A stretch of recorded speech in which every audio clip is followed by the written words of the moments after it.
See, I like this because two-thirds of us are wearing bags over our heads, and that's good because the Steelers are 2/3 dead, I think. Ooh, So, I like that. Allison sent the trend last week. I did, yeah. It's better late than never for you guys, right? oh my goodness. I yeah, I mean, what's going on? They could lose, they could be destroyed in their next 4 games, or they can make the playoffs. It's crazy. It's bizarre. Is it like the AFC or like the universe keeps handing the Steelers a gift? Like, no, you're going to the playoffs and we'll make all these crazy, improbable things happen. You will get there. And the Steelers are like, no, we won't. Yeah, it's a convoluted mess. The AFC North is just a constant conundrum. And just when you think you know what's going to happen, something happens to make it that it doesn't happen. So that makes sense. Yeah, I mean, the Steelers they didn't get destroyed. They lost in an insane game. Yeah. And then that was on Thursday. And on Sunday, every single possible thing that could have went the Steelers' way went the Steelers' way.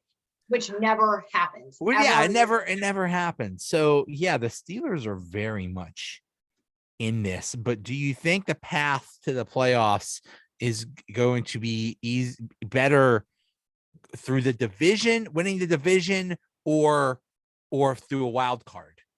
I don't know. Wild card. Yeah. I mean, oh God, they just have such a tough.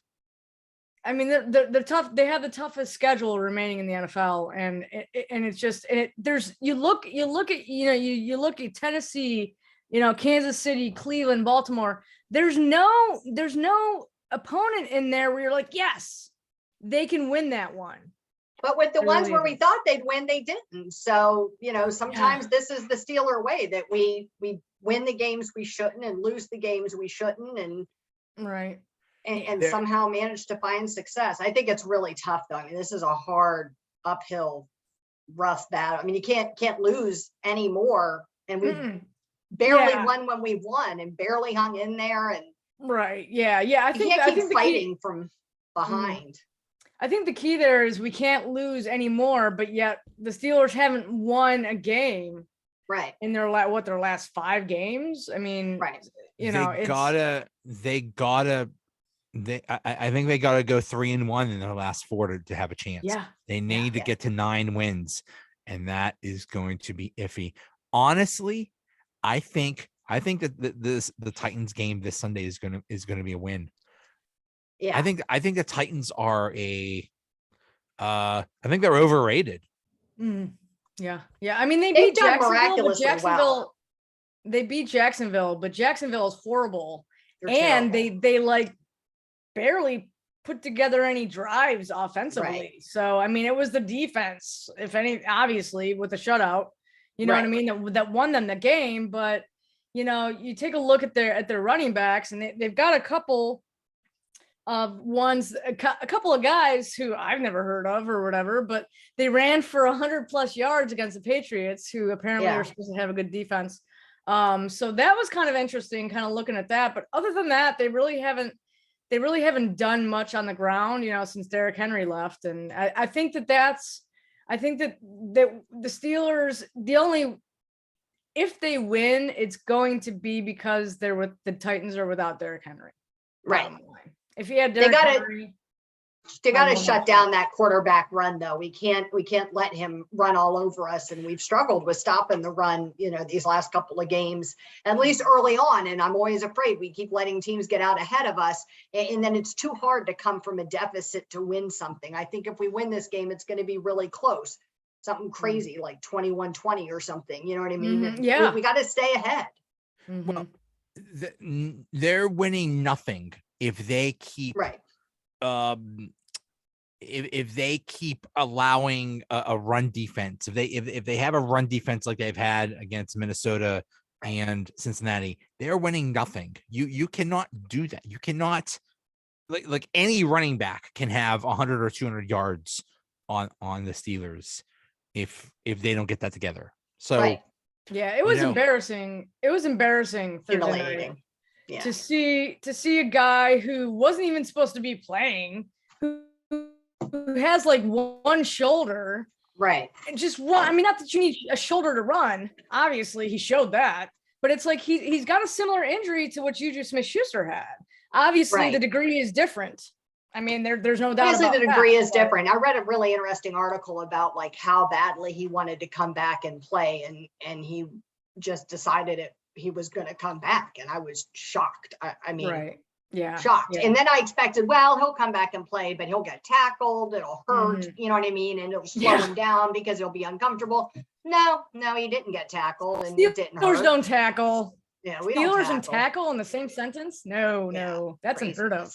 I think it just goes to show how much the Steelers missed Tuitt and Alou. I mean, it's just because those guys, I mean, they were our run stoppers, and I think it just goes to show the Steelers weren't prepared at all, for Tuitt not being there, and Alou, obviously, they didn't know he was gonna go on IR, but still, it's they're just woefully unprepared, and it it's just kind of sad, especially given that this is probably Ben's last season. Like, come on, man. Like, I was reading something about actually I think it was Pat McAfee had mentioned that when Ray Lewis announced his retirement, the Ravens are like, okay, we're gonna win you a Super Bowl. And then of course when Bettis said he was retiring, Ben's like, okay, we're gonna win you. Ben's like, I'm retiring, and people are just like, oh, we don't care. Right. You should have retired 4 years ago. We're just gonna let you get sacked 8 times, in one game. Might as well, Ben said, hey guys, I'm gonna retire, and Chase Claypool's like, oh yeah, well, I got a TikTok. Yeah. Oh, geez. It was so frustrating that having Dalvin Cook just run wild on them. But Chase Claypool, my goodness, dude, grow up. What happened to him? I really defended him a lot up until this past weekend. I really did defend him because I feel like we talked about this last time. I think sometimes things people say get taken out of context. You know what I mean? We don't know the entire scope of an interview, and you know what I mean? So I try to give people the benefit of the doubt. I think sometimes journalists look for sensationalism in the story and create it when it's not there. And so I try to always I think they do it to everybody. So I try to give the players the benefit of the doubt. But then this week with the premature celebration and some of the other stuff, he kind of sound like he's blaming some of his teammates. I mean, it's just poor leadership. Like, what's with that? Yeah, like even after the game, he had a chance to maybe try and somewhat redeem himself. Right. He's like, it's Trey Turner's fault. And then they got the ball knocked out of his hand. Well, in his defense there, I don't think he was blaming Trey Turner for that. I think he was blaming the Vikings player for trying to knock it out of his hand, the ball out, which is illegal, but it doesn't matter. If you don't pull that crap, then we don't even get to that point where it's illegal or anything like that. He tried to say that the amount of time was that the ref wasn't there, and so that he was celebrating as the ref was coming over, and like, you know what, dude, it doesn't really matter. It just looks bad. The whole thing. I was looking at Pro Football Reference's play-by-play list.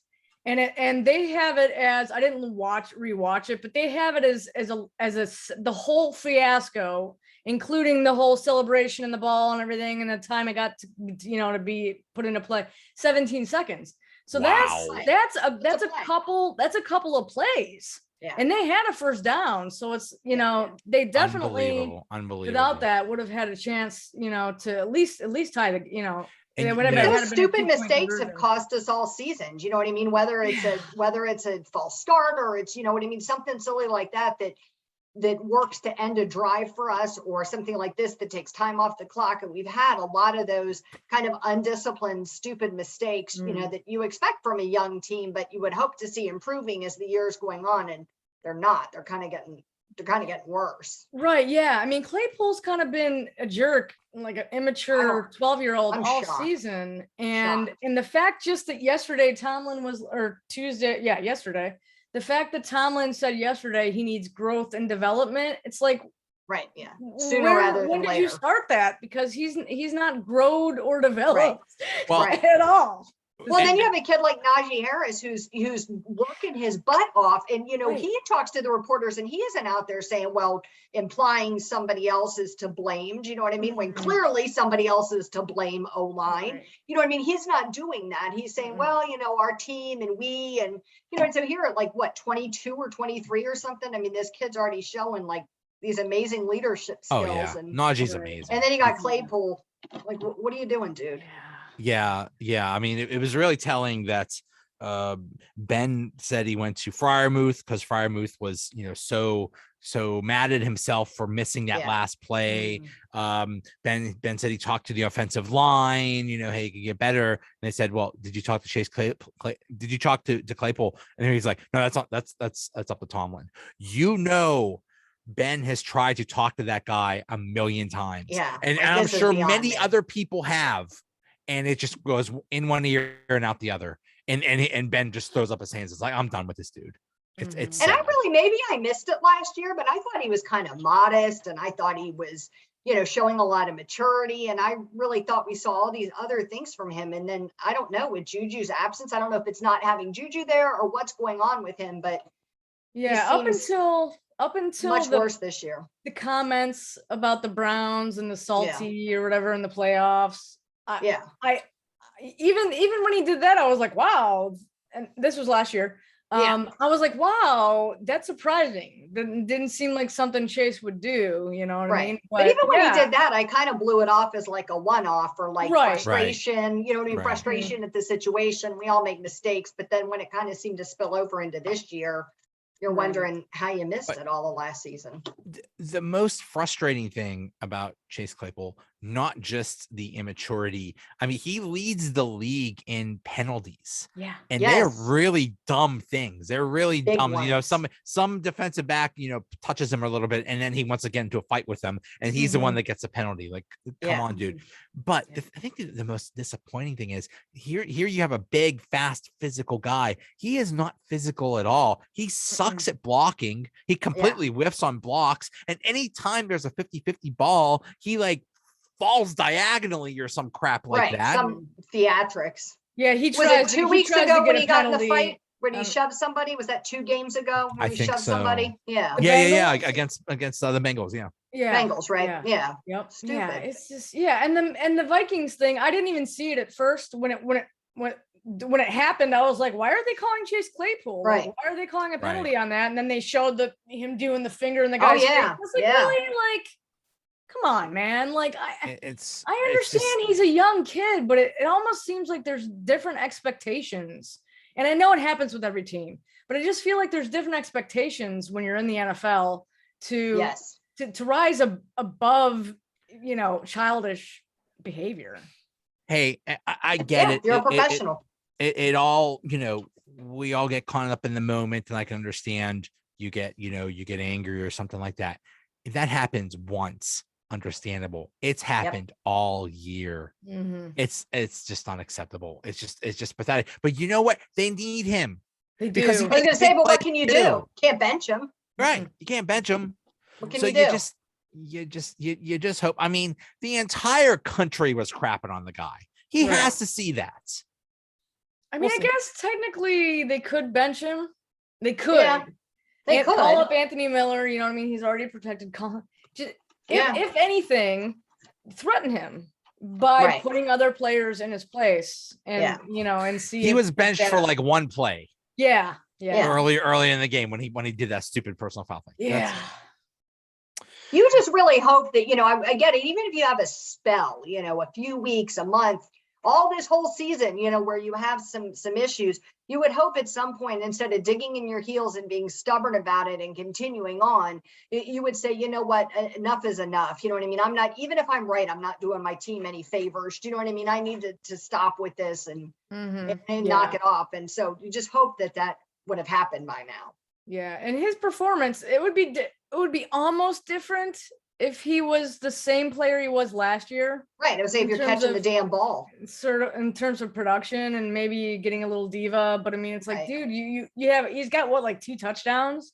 And look at all the excuses we were willing to make for AB. When you're catching the ball, you can be a little bit of a diva. Do you know what I mean? People will be okay with it, but you got to perform. You got to back it up. Mm-hmm. No doubt. Yeah. Yeah. And then we'll see if the defensive line can be any better. You just hope. You just hope, because I just the defense as a whole. You just hope that Devin Bush and Joe Schobert do something. You just and they're massively disappointing, both of them. Mm-hmm. It got so bad that both of them were benched at one point during the Vikings game for Buddy Johnson and Marcus Allen, who are no, just not a good alternative. So no, but that's sad that that's the better alternative. And I thought Schobert was having like a better start to the year, and I don't know, he's kind of fallen apart. And Bush has been, to me, a mess all season. We talked about this last time, but I thought Schobert was doing better, and I was starting to see, I thought, improvements, and then all of a sudden he's done like a 180. Mm-hmm. So Allison, you write in heavy.com that Steelers insider warns of a quote massive rebuild looming in Pittsburgh. What's going on with that?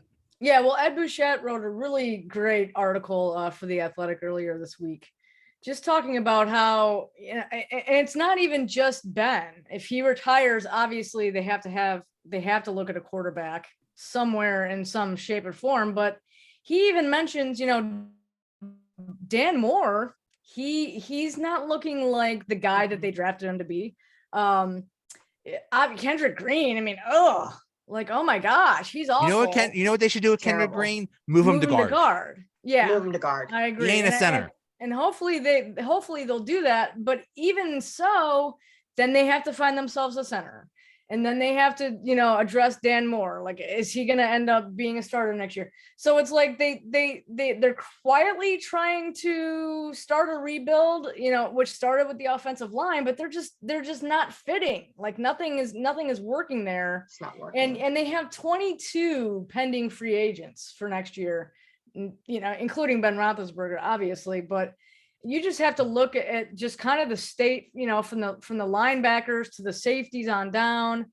And then you have to look at the offense, what's going to happen with Juju. And he was a major part of their offense. So they could end up, I think it's kind of interesting if you look at it, they could end up re-signing him, to another deal similar to what it was this year. Who? On a prove-it deal. Juju. Smith-Schuster. Oh, totally. Because I mean, he got hurt. He needs to prove it again because he got hurt. Yeah. And I think he loves Pittsburgh enough. And I think, the Steelers, I mean, look at what I think that they're doing sort of a similar thing with Joe Hayden.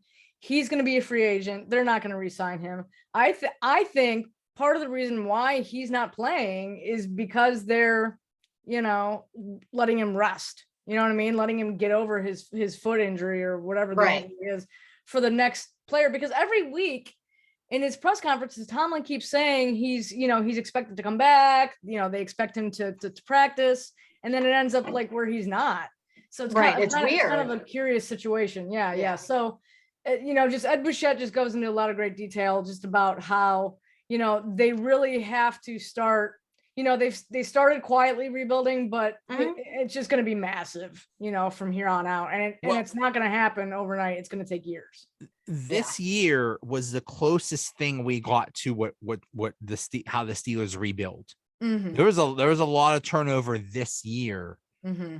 And next year, just these, I'll just go over the top 10 pending free agents: Ben, Joe Hayden, Juju, Ebron, Ahkello Witherspoon, who actually is now pretty good.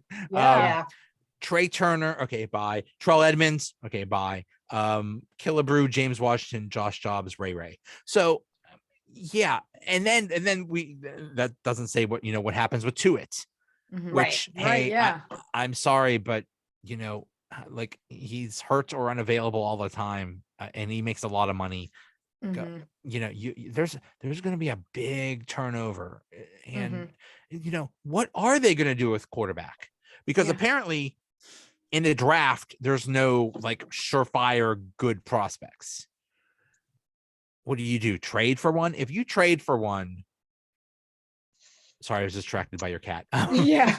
If you trade for one, you're losing draft picks, and you need all the draft picks you can get. So I hate that because you see so many teams that sell the farm to trade away for this quarterback, and then it winds up not being a good fit or not working, and now you're stuck with him, and you have no draft picks. Yeah, and the Steelers have so many holes. I mean, it's sort of like a broken record from last year. They just have so many holes they have to fill that if they trade away the farm, like you said, what are they going to?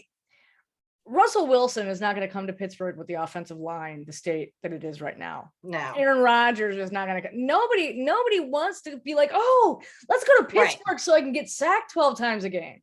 Like that's just not going to happen. And then free agent wise, like Marcus Mariota, Jameis Winston, like I don't really see any free agent quarterbacks that are better than just promoting Mason. Look what you have here. Ryan Fitzpatrick, Andy Dalton, Nick Foles, Cam Newton, Tyrod Taylor, Jameis Winston, Jacoby Brissett, Teddy Bridgewater, Marcus Mariota, Joe Flacco, Mitch Trubisky. Yeah. Those are who they're going to be the free agent quarterbacks next year. And why would they do that when Mason Rudolph has already been in the system? I'm not a proponent of him starting, but he already knows the system, So, and if he's going to take the Steelers to maybe 5-12 and get like a top 8 draft pick in 2023, I'm okay with that, to be honest with you. I mean, that's part of the rebuild. That's all. Yeah. You know what I mean? It's just part of the, of the roller coaster that the Steelers are going to be going through. One name I've heard is Jimmy Garoppolo. And it's kind of like that meme. It's like, well, we want Jimmy Garoppolo. It's like, well, we have Jimmy Garoppolo at home. Was the Jimmy Garoppolo we have at home is Mason Rudolph. To me, they're almost the same player. They really are. They really are. So, why he go makes my eye twitch. Why go all through all the trouble of getting Jimmy Garoppolo when you have basically the same thing? So maybe you just roll with Mason. Maybe he gets better. I don't know. Maybe Dwayne Haskins is something. I want Haskins to step up to the plate. I'm so mad I could spit. I feel like I wish I could get him on the phone and talk some sense into him. I really wish because you hear like from all these different people that he's just like not taking to leadership and giving it his all. And I don't. If that's the case, then get out. But I find that so hard to wrap my head around. Like, how did you screw up so badly in Washington and you get this amazing second chance with a really great franchise and you show up and you're like, not that invested in it. Like, how are you not that professional about it? I don't get it at all. I can't wrap my head around it. I thought he'd be so excited. I thought he'd give it his all. And if he bombed, he bombed. You know what I mean? Or he'd come in and be like an immature kid who got in trouble all the time, but he's not doing either. He's just kind of doing nothing. And it's so weird. Mm-hmm. I get that, as a top quarterback prospect all your life, you get treated like a king. Sure. And you go to, in Ohio State, you have a really good year and you're drafted in the top 15 in the NFL. And then, you're immature and stupid. So you get cut, which is and nobody else wants you. So it's so embarrassing. Humiliating. And humiliating. And you'd think after all that, you would be humble and it's like, okay, I got a second chance. I'm going to go make the most of it. Right. Like, and this is my dream. Yeah. It's like, buddy, this is your life. This is your job. This is your career. You could either be a backup or a starter in the NFL, or you could be selling insurance or something. Right. Like that. Right. But you have the job that like every boy in America wants, every kid wants to have your job, and you've got a chance at it and you're just blowing it. Like if that's true, I just really can't understand it. I don't know. Maybe, that's, I haven't heard anything. So, I mean, there was that thing from Aditi. She said, he was on the phone. Like, I don't know. But I've heard other people say like, he appears, there's a few like smaller reporters are like, he appears to be disinterested. And like I said, I usually pass that stuff up as just nonsense, but then you're also not hearing or seeing him doing anything. So then it makes it seem more credible. Mm-hmm. Yeah. And the other thing is Kevin Colbert going to be here next year to to oversee, this. So Yeah. I read a couple of years ago because it seemed, he's been year to year for what, like the past 3 or 4 years or whatever. Wow.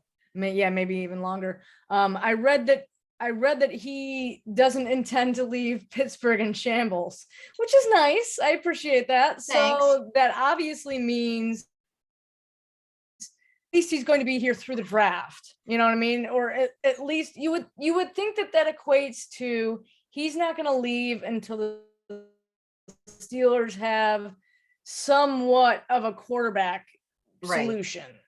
Even if it's unknown, you know what I mean? Like where they feel that they're confident that they've drafted at least a player that they could have, around for a while, not necessarily even a franchise guy, I mean, it's just, geez, and it's the first time in a long time that we're really dealing with this. You know what I mean? There's some fans that don't know a Pittsburgh Steelers franchise without Ben Roethlisberger in it. Yeah. So it's going to be really interesting, I think, to see kind of even the reaction from the fan base, you know what I mean? In terms of, what's going to happen, all the We're a very spoiled fan base. Very spoiled. No doubt. Mm-hmm. Yep. So I'm looking at a 2022 mock draft, and it has the Lions taking Kenny Pickett first overall. So much for Kenny Pickett coming to the Steelers. I think it's going to happen because that's how they go with quarterbacks. I think he'll go before it gets to us. I think he's one of the best. I think he'll go before it gets to us. I saw one mock draft where they had us taking him. I forget who did it, but I've seen a bunch that has the Steelers taking him, but at the same time, I think people like that narrative. Do you know what I mean? So they make the draft fit that narrative. Do you know what I mean? You can It would be a great story. Teams that are terrible like Detroit, you can always pick somebody that they need more. Do you know what I mean? They got a million needs. So it's easy to make that narrative fit. It would be a great story. But well, the Steelers have a million needs also. Right. Yeah. And Pickett's in his 5th year. It's not like he can, it's not like he can go for like a 6th year. You know what I mean? The Lions might draft me. I'm just going to stay here. Stay here at Pitt for a while. I mean, he plays at Heinz Field. They could just like hide him in the locker room or something. Right. It's like, I'm sorry, I can't go to Detroit. I'm stuck in Pittsburgh. I'm stuck. I have to play in Heinz Field. Sorry. Right. Fans kidnap me. This mock draft had the Steelers taking a tackle in first round. I mean, if they went all offensive line and defensive line for their entire draft, I'd be happy with that. Yeah. I mean, we need those foundational players. We really do. You know what I mean? We have some great splash other than quarterback, but we need some of those foundations. I mean, our O-line is the reason that, Najee can't get going, that, Freiermuth can't catch any passes. I mean, we've got to get that shored up and improved. And I think find a center. Yes. Yeah.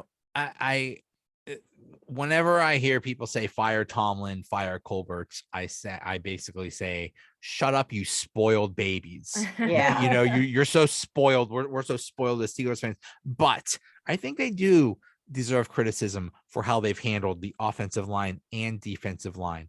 They haven't addressed those in the draft for years. They just thought, especially with the offensive line, they thought Ramon Foster, DeCastro, Pouncey, Villanueva, and Filer, whoever would be there forever. And they never did anything. And then all of a sudden, they didn't count on DeCastro being gone. They didn't count on Pouncey being gone when he was.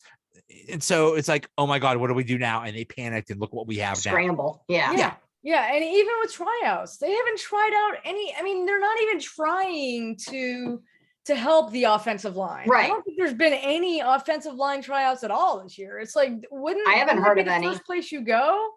Like it seems like that's what you'd be looking for. Do you know what I mean? Especially with some options to have an extra player or two on the practice squad. Like you think you'd be looking for some of those off things. Of some practice squad or something. Yes, and put them on there and give them a try. I mean, especially with as bad as Green is doing at center. I mean, you hate to say you can't do any worse because you can always do worse. But, certainly you could find somebody. I mean, I feel bad for the kid. He got thrown into what's a really tough position on a really bad line, and he's really young. and he didn't have much time to develop. But the reality is you got to go out there and play professional football on Sunday, and you need somebody who can play that position, and he cannot. And I still think we were talking about accountability, and I still think even Tomlin has just been really made a lot of dumb decisions this year. I mean, with Quincy Roche, I mean, he was a draft pick that we lost. Melvin Ingram, I mean, he's playing well. He's playing pretty decently for Kansas City. He's playing well. I don't know. Yeah, that was a decision that could have been like a brilliant one or a terrible one, and it's panning out to look like a terrible one. Right. And that who was a Jameer Jones who got you know they thought that they could let him slide, and he got picked up by another team. This is not the best year. Trey Turner turned out to be not that great of a pickup. They deserve criticism for that. Now, I mean, they didn't count on a global pandemic. They didn't count on the salary cap going down, which really hurt them.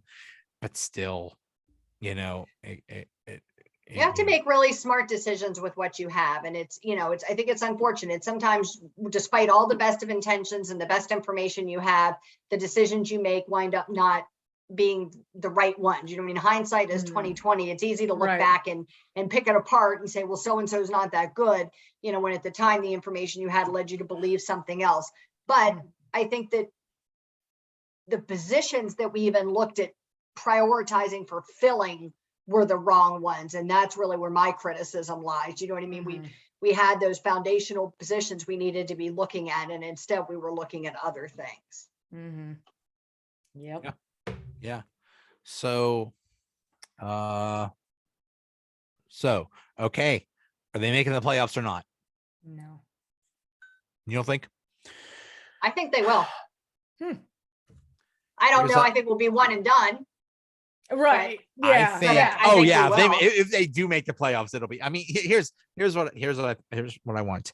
I want Ben to bring a deathbed into the middle of the locker room and just lay on it. Right. And just say, guys, this is my last breath, please. Like the Snow White coffin. Yes. The glass coffin. I want Prince Charming to kiss me, and then maybe we can make the playoffs. Yes. Prince Goodell. Can we give it to Ben Roethlisberger? I mean, my goodness, dude's balling. He's like the Energizer Bunny. He takes a licking and keeps on ticking. Like he keeps getting sacked, and I'm like, he's not gonna get up from that, and he ends up getting up from it. And I throw my back out getting out of bed some mornings, and he gets like drilled by 300-pound men. I'm like, how do you over and over? How do you do this? I'm surprised he's still stays positive and doesn't complain. I mean, it's if amazing. we had anything resembling an okay defense against the Chargers and against the Vikings, those are wins. We could be talking about the greatest comeback of all time. They were down 29-0 and almost won. All the defense had to do was make a stop. A stop in the second half. And no, because they're furiously coming back, and the Vikings and then they just let the Vikings score real quick. So close. Yeah, Ben is balling. He really is. Yeah, he really is. Ben's going out on a high note. So that's a thing. It's just whatever. Yeah. It's like just get a deathbed out there. Right. Whatever you got to do to motivate him. Yeah. See here. Okay, so they're home to the Titans, which I think is going to be a win. At the Chiefs, I think it's going to be not as tough as we think. I think the Chiefs are not. They're not. This isn't your father's Chiefs. They're not. This isn't the 2020 or 2019 Chiefs. They've won the last 6 games. Yeah, can't win forever. Can't win forever. Home to the Browns is winnable. And then you finish at the Ravens. And here's where I think entire season lies. I think it's they're either going to need help or who's the backup for the Ravens? He's going to beat them or something like that. Or they're going to bring. Did I hear Lamar sprained his ankle? Is that right? He did. He didn't play against the I knew he didn't play. He didn't play. Yeah. He didn't play against. Yeah, and he's iffy. Which, see, the Ravens are they're just ridiculously hurt. And I give all the credit to Lamar Jackson. He has put the entire team on his back, and it's working. Yeah, and I don't know why we can't do that. Something remotely like that with a few players. Do you know what I mean? But how do you have all those injuries and everybody counted them out at the beginning of the year, and then they just keep finding a way to win? There's 3 players that are trying to put the team on their back: Ben, Cam Hayward, and Najee. But there's only so much they can do. So. Only so much you can do. So I think it's all going to come down to January 9th in Baltimore. Yeah. Oh, and that's exactly what they wanted. That's what the scheduling gods wanted to see happen. So they love this. Mm-hmm. Yep. Yeah, especially because very intentional. They put Cleveland and Baltimore right. I mean, both of them. It's not like we just play one of them. Right. Both of them. And both like later in the season too, which I thought was an interesting choice. Usually you have one of those games earlier, but you know, both of them late was like, well, Ben will be good and banged up by then. So yeah. I mean, let's put all these at the end of the season. Well, yeah, I mean, because the Steelers are at the Ravens on January 9th, and the Bengals are at the Browns. So yeah, they set this up for this. It's like, okay, division games, let's go. Cool. I'm okay with that. Yeah. I think they knew it would be tight in the division, and it would come down to what happens. 4 games. It's either going to be awesome or just unbelievably frustrating, or both. Or both. Usually exactly. Yeah, and that's the thing about the Steelers for a couple seasons now. They haven't been that team where they blow anybody out, or they get so far ahead that we're like, oh, okay, I'm gonna sit back. I'm gonna chill for a little while and kind of let this play out. No, they have to stress everybody out. Forever. They haven't. Even when you're winning, you have zero confidence. Right. Yeah. Right. It's like almost every win is like by 1 score, and the other team could come back at any time. So yeah. It's gonna be fun. Yeah. All right. Well, hopefully all 3 of us are not wearing paper bags the next time. Right. Let's hope not. But if I don't talk to you guys, have a nice Christmas, have a nice New Year. You too. Happy holidays, everybody. Yes. Yeah, happy holidays, guys. Thanks for watching. All right, see you guys. Bye.